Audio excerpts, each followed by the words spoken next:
Olá, está no ar mais um Campeão de Cidadania. Fala, defensor. E hoje você assiste a segunda e última parte da série sobre política de drogas. Veja quem são os nossos convidados. A defensora pública Ana Flávia Schumacher Veríssimo Lopes, o pesquisador da Fundação Oswaldo Cruz, Francisco Inácio Bastos, ele que é coordenador da pesquisa Perfil dos Usuários de Crack ou Similares no Brasil, e também participa do programa a pesquisadora Ana Paula Pellegrino, do Instituto Igarapé.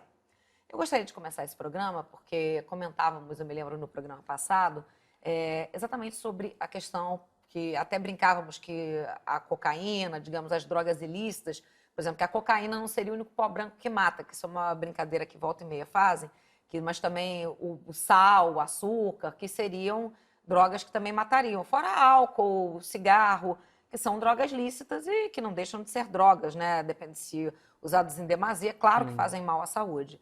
E aí, a diferença que eu coloquei em relação, por exemplo, ao açúcar e ao sal é que a pessoa está fazendo mal a si mesma, mas não há questão da violência envolvida. E aí, a Ana Paula ela me dizia exatamente que a questão passa muito mais da violência por conta da proibição, o que empurra o usuário a uma busca ilegal, não é? Do que exatamente pela substância em si, não é isso? É, exatamente. Você tem vários jeitos de olhar essa problemática. Como a gente estava falando antes, a questão do que vem no crack, vem um monte de substâncias. Isso é um óbvio efeito do mercado ilegal. Quando você vai comprar...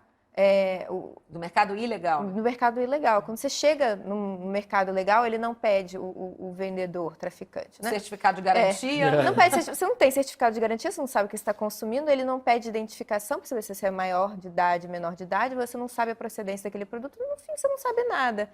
E, no fundo, todo mundo que quer, hoje em dia, consegue comprar a droga que quer, tendo dinheiro, óbvio. Mas isso não quer dizer que, necessariamente, a violência... A gente tem esse mito, né, que era o que eu falava um pouco antes, esse mito de que a violência está ligada ao usuário, que, por isso, ele corre atrás do crime, da comissão de pequenos delitos, de roubos, para conseguir financiar o seu uso. Eu estava hoje na defensoria assistindo a fala do Pier Paolo Bottini, que, enfim, está dentro desse processo, dentro dessa discussão. Ele falava, bom, mas então você está antecipando, pela legislação, né, você está antecipando o crime, você está penalizando a pessoa antes que ela cometa o crime pelo uso. Isso é completamente inconsistente. Você pode falar nisso melhor do que eu, que você conhece o dinheiro. Mas é exatamente essa visão. Além de não ter nada claro, nem tem nada que comprove essa teoria de que o usuário de drogas é quem comete a maior quantidade de crime. Me lembra até um filme, acho que esqueci o nome agora, com Tom Cruise, que era isso, que viam o crime antes e aí já Minority Report. Exatamente, exatamente. Então você entra nessa discrepância de um estado penal que entra e intervém e, enfim, afasta da sociedade uma pessoa que, na verdade, precisa de acolhimento e tratamento. Que é essa pessoa que entra nesse uso abusivo de substâncias, que não é nem todo mundo que usa drogas que entra nesse quadro. E é essa percepção que a defensoria tem? Quer dizer, quando que pega os casos exatamente de quem foi preso, usuário? Justamente, porque o usuário, a partir do momento em que ele é encarcerado, ele está sendo penalizado. E ninguém pensa, as pessoas pensam por uma questão da violência, a grande maioria da sociedade que não entra no debate, ela quer afastar aquela pessoa como se ela fosse a principal causadora dos problemas. E não é a proibição. Porque imagina atualmente se o Rivotril fosse ilícito. Nossa, esse é outro... Não é verdade? Então, já assim, ofereceram assim como bala. Eu falei, gente, isso não é bala. É uma assim. questão E é uma questão de saúde pública, porque a obesidade, a diabetes, se você for pensar, o SUS tem muito gasto com a pessoa obesa, a obesidade mórbida, e ninguém pensa no usuário como saúde pública. Né? Se o Estado, as drogas lícitas, o cigarro, que as pessoas já estão fumando menos, mas tem uma carga tributária grande embutida dentro do preço do cigarro. Aqui o cigarro ainda é barato. Nos Estados Unidos, um maço de cigarro custa $13. Ui. Então, assim, o álcool, que é uma droga lícita, gera uma violência enorme. se você for pensar por violência, Sim. gera uma violência muito grande. E ninguém Quantos pensa, assassinatos são e cometidos? ninguém pensa por uma questão de saúde pública, em colocar na mão do Estado as drogas, legalizar as drogas, colocar na mão do Estado, regularizar aquele uso e tratar o usuário como ele deve ser tratado. Ele não deve ser tratado como um criminoso, que seria criminoso entre aspas, né? Como ser igualado a um traficante. E, como eu falei no módulo anterior, o que mais espanta e a gente vê isso nas notícias de jornal, né? Quando um jovem de classe média é preso, jovens de classe média são presos com 100 quilos de cocaína. Jovens de classe média. A própria imprensa faz uma diferenciação. Então, não é só ver a questão com o olhar da violência, mas ver o que essa proibição está causando, como o usuário está sendo tratado, o usuário sendo segregado, ele está causando mal a quem? Ele está causando mal a ele. Foi como o professor falou. Ele não tem, ele sendo preso, ele vai, se o defensor público, ele do curso do processo, ele instaura um incidente para verificar se a pessoa é usuária ou não, ele é colocado num instituto que ele não vai receber nenhum tipo de tratamento. E aí vai passar o tempo, ele vai sofrer a síndrome de abstinência, ele vai ter mais males do que benefícios por essa segregação. Então, eu vejo que, além dessa abordagem toda legal, é uma questão de saúde pública. E a questão do traficante, como ficaria? O traficante? Sim. O traficante, eu vejo que deveria ser provada a mercancia, porque a pessoa é presa com uma certa quantidade de drogas, ela fala que aquilo é para uso, e é para uso, como é que a polícia que o prende vai dizer que aquela pessoa que é presa com uma pequena quantidade de droga é ou não traficante? Ela tem que investigar. Ela não pode assumir, que é o que acontece agora, porque muitas vezes eles entram como traficantes, também entram na associação ao tráfico. O que o Ministério Público faz? Ele denuncia o traficante pelo tráfico, que é o artigo 33 da Lei de Drogas, ele denuncia pelo artigo 35 a associação, por quê? Porque a pessoa mora em local de facção criminosa. Então, qualquer pessoa que mora em local de facção criminosa está associada. Então, se a pessoa é uma usuária e ela quer fumar a droga dela, quer fumar o baseado dela, ela é presa com que seja 2 baseados no bolso, ou uma pequena quantidade de maconha no bolso, porque ela reside num local em que é uma facção criminosa, ela já é considerada como traficante. Só que as coisas não têm que funcionar assim. Se a polícia quer prender, ela tem que investigar. Ela não pode prender por prender. E aí coloca todo mundo no mesmo balaio e encarcera. Eu acho que tem 2 coisas aí, se não me engano, não tem, né, hoje em dia na redação do artigo 33 esse fim de mercância. A gente às vezes ainda tenta discutir, eu pelo menos tento. Porque mas na redação dele traz o... Não tenho... Porque quando você tem... Eu sei que tem o verbo oferecer.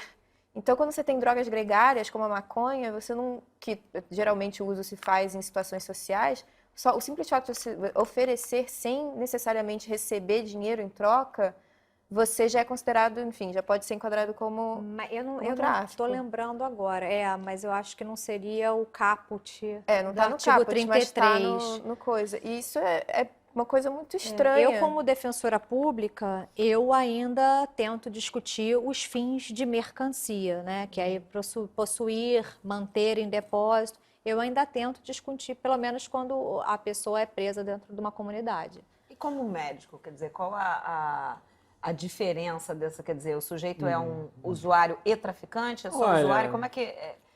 Eu acho que a grande questão é a seguinte, né? Eu atendo há 18 anos como... Desculpa, o que caracteriza a cotidianeidade, por exemplo, do uso, a quantidade de droga? Do ponto de vista médico, caracterizar o a definição é muito clara, né? Quer dizer, para os critérios diagnósticos de dependência, você tem que ter 2 fenômenos que são inevitáveis e me causa muita surpresa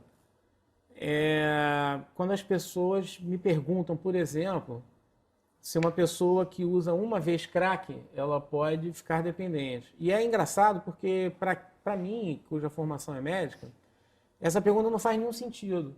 Porque para qualquer substância, você tem o que a gente chama de um fenômeno de habituação, e a habituação exige regularidade, então não é uma coisa incidental, é da estrutura do próprio diagnóstico. Essa habituação, ela leva a um fenômeno que a gente chama de tolerância, ou seja, você precisa de doses crescentes para determinar o mesmo efeito. E isso não é nenhuma coisa mágica que as pessoas tenham que achar que é uma coisa complicadíssima. Quem toma café e que, por exemplo, está muito cansado, sabe que quem está habituado vai tomar um segundo cafezinho, um terceiro cafezinho. Então, não é difícil... Doce também? Enfim. Também. A habituação é qualquer forma que um organismo se adapta, porque é assim que o organismo faz, aumentando a excreção, aumentando a metabolização, para lidar com uma substância que tem uso regular. Então, o uso regular e a habituação eles são fenômenos básicos. E a dependência, ela sempre cursa, se você realmente quer pensar numa droga que gere dependência, ela sempre cursa com algo que, na falta daquela substância, uma pessoa tem um quadro de abstinência. Então, para mim, assim, embora eu seja várias vezes perguntado, inclusive já em programas, se uma pessoa poderia ficar dependente usando uma vez, seja lá o que for, crack e tal, é absolutamente ao contrário de tudo que eu aprendi. Então, assim, eu acho extremamente complicado, porque você aprende farmacologia quando está na faculdade, você aprende, né, psicodinâmica e é tudo ao contrário. Ok, mas a gente vai continuar falando no próximo bloco. Esse já acabou. Fique ligado que a gente volta já já com Fala Defensor. Estamos de volta hoje com o tema política de drogas. E eu falava aqui com o Dr. Francisco Inácio, que é pesquisador da Fiocruz, ele lida muito com usuários de crack e similares, né? Ele tem a pesquisa em cima disso. E ele falava aqui a respeito das condições para considerar, quer dizer, um usuário a pessoa realmente adicta, né? A pessoa popularmente chamada de viciada, porque, quer dizer, o hábito, não é isso? Isso. A questão da abstinência, né? Se a pessoa não consegue São ficar critérios estruturadores do próprio diagnóstico. E aí, há programas, assim, para um trabalho mais efetivo, quer dizer, fora aqueles tradicionais que a gente conhece, assim, de narcóticos anônimos, né? Enfim, há políticas públicas que a gente possa chamar de inovadoras? Olha, eu acho que sim, e tem uma complementariedade, né, em relação a narcóticos anônimos, que os narcóticos anônimos, por definição, eles têm que ter um caráter de não publicização. Essa proteção da intimidade é da norma dos próprios NAs, né? Mas quando não é o caso, por exemplo, eu trabalho, seja como voluntário numa instituição caritativa ou como um serviço público, eu acho que a grande mudança de paradigma que já está ocorrendo é você, ao invés de ficar sentado, que é muito cômodo, né? Ficar sentado no seu escritório aguardando que o usuário te procure, você desenvolver um trabalho com a comunidade, e a Fiocruz desenvolveu um trabalho com a comunidade de Manguinhos e comunidades vizinhas, né, como Jacarezinho e tal, e você vai no território onde as pessoas estão, porque às vezes as pessoas estão numa situação de tanta vulnerabilização, não necessariamente só sobre a droga, mas vulnerabilização social, né? Elas estão desempregadas, de não ter condução, dinheiro para condução, não tem nada, né? Não tem dinheiro, não tem comida. E às vezes, desculpa, em classe média, por exemplo, você conta com o apoio dos pais, um apoio familiar, e às vezes a pessoa aquela história, a mãe saiu para trabalhar, você nem acha exatamente, aí o pai, a pessoa não conhece, acontece, né? Quer dizer, a vulnerabilidade social muito maior. Exatamente. Né? Então, a gente viu, por exemplo, que no censo, né, de Manguinhos, na época, tinha 12 mil pessoas regularmente domiciliadas, uma população móvel de 1.000 e poucas pessoas. Então, nasceu essa ideia do consultório na rua, que já existia em Salvador, em alguns outros poucos lugares, e ele tem tido muito sucesso, né? Por exemplo, o benefício que isso trouxe no trabalho com tuberculose foi imenso, porque a grande maioria das pessoas que não aderiam ao programa de tuberculose, que é um programa longo, né? As pessoas passam 6 meses de tratamento. Sim, o grande problema é o abandono, né? Exatamente, As pessoas elas abandonam. abandonavam, e até porque elas não tinham domicílio fixo, elas não tinham inserção profissional, não tinham dinheiro para pagar a condução. Então, você ir aonde a pessoa está, você não só pode lidar com a questão do abuso de álcool e drogas, que é uma das questões, mas você tem toda uma abordagem de saúde pública que você vários dos problemas as pessoas nem sabiam que elas tinham, porque elas não tinham condição, entendeu? Então, uma das coisas que, para surpresa talvez de algumas pessoas, que mais a gente vê em crack é problemas odontológicos, né? Porque Sim. é uma droga que é ingerida, fumada muito quente, dá muita lesão labial, de gengiva, e as pessoas têm muito problema odontológico. Já observei. Mas elas dificilmente vão chegar elas não vão chegar a um consultório odontológico privado. O acesso à odontologia, vamos chamar assim, comunitária, ele não é frequente, em vários locais está indisponível, em Manguinhos mesmo é extremamente difícil. Então, a única saída é você ir até os locais, fazer um vínculo com essas pessoas, até mesmo para trazer elas. Claro, você não pode fazer esse certas... consultório não se restringe à questão das drogas, especificamente? Não. Teria Ele é voltado para todas as questões de saúde da comunidade. A droga e álcool. É mais uma. É um foco, né? Porque é relevante. Eu pensei que fosse específico de droga. Não. A ideia é, por exemplo, até fazer curativo. Claro, você não pode fazer vários procedimentos médicos em locais que não tem asepsia, né? Isso não poderia fazer. Você não pode fazer uma pequena cirurgia no meio de um lugar que não tem asepsia, mas... Por exemplo, pequenos curativos inclusive labiais e tal, você consegue fazer e melhora muito a qualidade das pessoas. Claro. Podem comer e tal. E esse é um programa interessante, quer dizer, a gente tem modelos, porque a doutora Ana Flávia comentava que o Brasil tem mania de importar, né, modelos e políticas de outros países sem uma análise prévia se adequaria à realidade nacional. Há modelos nesse sentido internacional que poderiam servir de parâmetro para a gente aqui? Eu acredito que tenham alguns. Se iniciais, antes, porque a gente tem que pensar em passos pequenos, principalmente se nós pensarmos na sociedade brasileira de hoje, atual, né? Cenário político e tudo. Então, se você começar a pensar em pequenos modelos, por exemplo, o modelo da capital dos Estados Unidos, que é Washington, D.C., em que ainda é crime comprar ou vender, mas dar não é crime. Cada pessoa tem, com relação à maconha que eu estou falando especificamente, tá?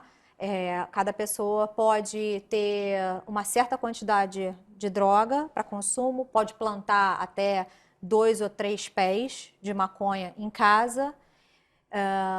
Portugal, que também, mas Portugal já legalizou, né? Mas você pode ter uma certa quantidade de drogas para consumo por 10 dias, e esse consumo, essa quantidade, pelo que eu entendi, ela varia de acordo com a pessoa. Eu acho que seria primeiro esse ponto, para depois a gente partir para realmente uma legalização. Quer dizer, há modelos também, por exemplo, parece que na Espanha tem cooperativas de cultivadores sem fins lucrativos, no caso da maconha. Não sei também, parece que você já ouviu falar do modelo português, que eu não sei exatamente como é, mas, quer dizer, são modelos interessantes para a gente? São. A gente tem que, enfim, olhar sempre o que está acontecendo e daí fazer nosso dever de casa, ver o que cabe e o que não cabe aqui no Brasil, o que a gente já está pronto para discutir aqui como sociedade. Daí olhar tanto o cenário político quanto, enfim, a capilaridade das nossas instituições. O exemplo do consultório na rua é exemplar, é ótimo, exatamente por causa disso. A gente tem total condição, a gente tem um SUS, a gente tem uma capilaridade na saúde que chega até lá, tem o Ministério da Saúde que está super disposto, inclusive, a fazer esse tipo de atuação, tem uma série de dispositivos de regulação de atendimento do SAMU, que eles desenvolvem lá em cima, mas muitas vezes não chegam até a ponta e não chegam a ser aplicados no Brasil todo, nesse Brasilzão, mas que poderiam sim e ajudariam muito nesse acesso ao tratamento. Uma coisa, eu sou recente nessa área de política de drogas, acabei de chegar.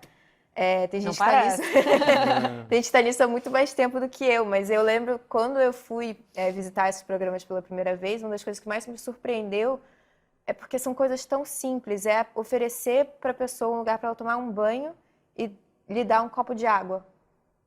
Por quê? Porque quando você usa drogas, desidrata muito, tem um quadro de desidratação muito acelerado.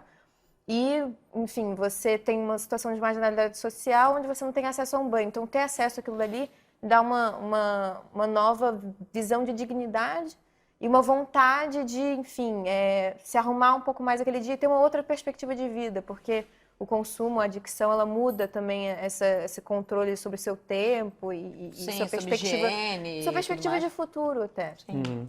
Então, você vai olhar programas como o Consultório de Rua no CETAD, na Bahia, o programa Atitude, que tem em Pernambuco, tanto na capital quanto no interior, o Braços Abertos, que a gente tem hoje em São Paulo.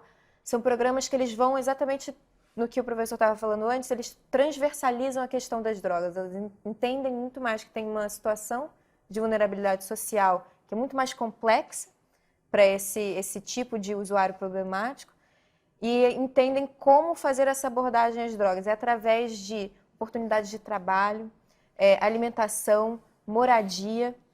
A droga ela é consequência de uma falta de outras redes de apoio social. Você tinha comentado comigo no intervalo alguma coisa em relação a 10 políticas de drogas. O que seria exatamente isso? Então, a gente fez um levantamento lá pelo Instituto Igarapé de iniciativas que a gente localizou que são alternativas a essa visão de combate à política de drogas que existe hoje em dia. E em comum, levantamos 10 experiências brasileiras, em comum entre essas 10 era a visão de redução de danos, que é exatamente essa visão de que eu falava no programa anterior, que tem gente que nunca vai deixar de usar drogas e a gente tem que, como sociedade, aprender isso e não marginalizar essas pessoas. Aprender a lidar com isso, Sim. minimizando os danos. Sim. Né?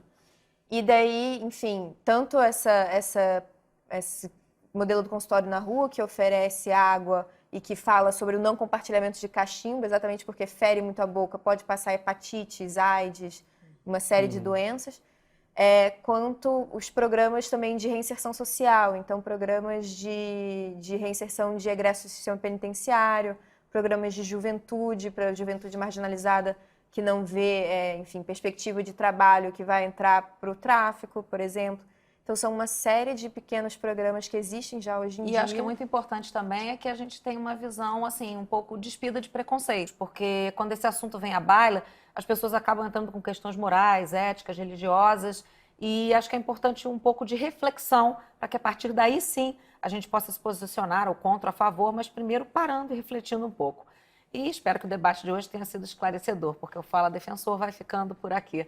Eu agradeço muitíssimo a participação dos nossos convidados, a defensora pública Ana Flávia Schumacher Veríssimo Lopes, o pesquisador da Fundação Oswaldo Cruz, Francisco Inácio Bastos, e agradeço também a participação da pesquisadora Ana Paula Pellegrino, do Instituto Igarapé.